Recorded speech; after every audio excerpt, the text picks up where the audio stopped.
ഒരു വീടിന്റെ ഓരോ ദിക്കുകളും പ്രധാനപ്പെട്ടതാണ്. കാരണം എന്ന് പറഞ്ഞു കഴിഞ്ഞാൽ ഇപ്പം പല പ്രോഗ്രാമിൽ പറഞ്ഞിട്ടുണ്ട് ഏറ്റവും പ്രധാനപ്പെട്ടത് തെക്ക് പടിഞ്ഞാറാണ്, അല്ലെങ്കിൽ വടക്ക് കിഴക്കാണ്, അല്ലെങ്കിൽ തെക്ക് കിഴക്കാണ്, അല്ലെങ്കിൽ വടക്കു പടിഞ്ഞാറാണ്.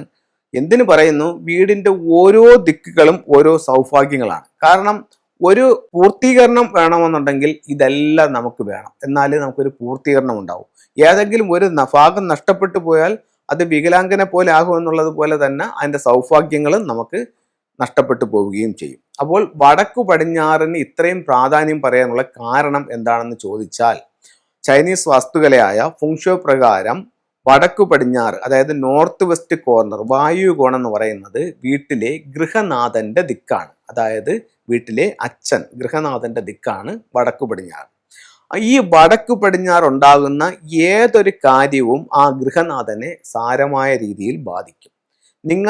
ഞാൻ ഈ പറയുന്ന കാര്യങ്ങൾ നിങ്ങളുടെ വീട്ടിലോ നിങ്ങളുടെ സുഹൃത്തുക്കളുടെ വീട്ടിലോ അതല്ലെന്നുണ്ടെങ്കിൽ നിങ്ങളുടെ പരിചയക്കാരുടെ വീട്ടിലോ നിങ്ങളുടെ അയൽവക്കത്തെ വീടുകളിലോ നിങ്ങളതൊന്ന് ശ്രദ്ധിക്കൂ.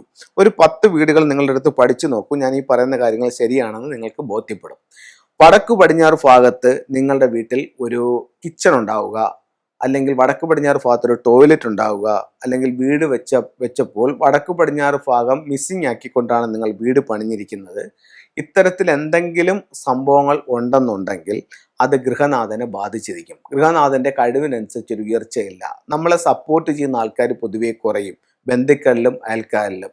അതേപോലെ തന്നെ ഡെയിലി വരുമാനമില്ല, ഗൃഹനാഥൻ സ്ഥിരമായി വീട്ടിലില്ല, എന്നീ പ്രശ്നങ്ങൾ ഉണ്ടാവും.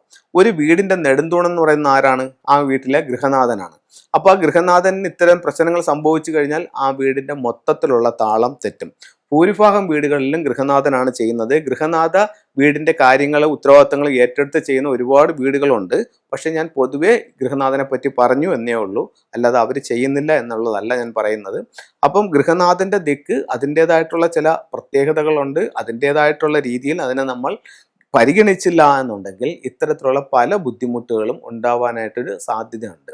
അപ്പോൾ വടക്ക് പടിഞ്ഞാറ് ഇത്രയും പ്രാധാന്യമുള്ള ഒരു ദിക്കാണ്. അതുപോലെ തന്നെ ഫെങ്ഷുയിൽ പറയുന്നത് സ്വർഗീയ സൗഭാഗ്യങ്ങൾ ഭൂമിയിലേക്ക് എത്തുന്നത് വടക്ക് പടിഞ്ഞാറ് വഴിയാണെന്ന് ഫെങ്ഷുയിൽ പറയുന്നുണ്ട്. അപ്പോൾ വടക്ക് പടിഞ്ഞാറ് ദിക്കിന് അത്രത്തോളം ഒരു പ്രാധാന്യമുണ്ട്.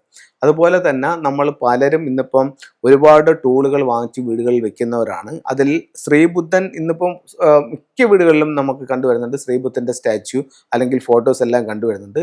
അത് വെക്കാനായിട്ട് ഏറ്റവും ഉത്തമമായിട്ടുള്ള ഒരു സ്ഥലവും ഈ പറയുന്ന വടക്കു പടിഞ്ഞാറ് ഭാഗത്താണ്. അപ്പം ഇത്തരം കാര്യങ്ങളൊന്ന് ശ്രദ്ധിക്കുക. വടക്കു പടിഞ്ഞാറ് ഭാഗത്ത് എന്തെങ്കിലും ബുദ്ധിമുട്ടുണ്ടെങ്കിൽ അത് ഗൃഹനാഥനെ ബാധിക്കും. ഗൃഹനാഥനെ ബാധിച്ചാൽ മൊത്തം വീടിനെയും ബാധിക്കും. വീടിന്റെ മൊത്തത്തിലുള്ള ബാലൻസിങ്ങും പോകും. ഇവിടെ നമുക്ക് ആക്ടിവേഷൻ ചെയ്യാനായിട്ട് വളരെ സിമ്പിളായിട്ട് ചെയ്യേണ്ട ഒരു കാര്യം എന്ന് പറഞ്ഞു കഴിഞ്ഞാൽ, ഈ ഭാഗത്ത് ഒരു 6 റോഡ് വിൻചെയർ സ്ഥാപിച്ചു കഴിഞ്ഞാൽ നമുക്കൊരു 10-21 ദിവസത്തിനകത്ത് തന്നെ അതിൻ്റെ ഒരു വ്യത്യാസം നമുക്ക് അനുഭവിച്ചറിയാനായിട്ട് സാധിക്കും.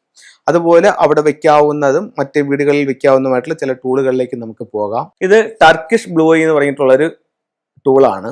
ഇത് മറ്റുള്ളവരുടെ ദൃഷ്ടി, കണ്ണ് ഒക്കെ നമുക്ക് തട്ടാതിരിക്കാൻ വേണ്ടി മറ്റുള്ളവർ നോക്കുമ്പോൾ നമ്മുടെ വീട്ടിലേക്ക് നോക്കുമ്പോൾ കാണുന്ന രീതിയിൽ നമുക്ക് വീട്ടിൽ ഇത് ഹാങ് ചെയ്യാവുന്നതാണ്. ഇത് ഒരു ചൈനീസ് കിങ് ആണ്, കുവാൻ കിങ് എന്നാണ് ഇദ്ദേഹത്തിന്റെ പേര്. ഇത് ഗൃഹനാഥന്റെ അഭിവൃദ്ധിക്ക് വേണ്ടിയിട്ട് ലിവിംഗ് റൂമിന്റെ നോർത്ത് വെസ്റ്റിൽ വെക്കാം.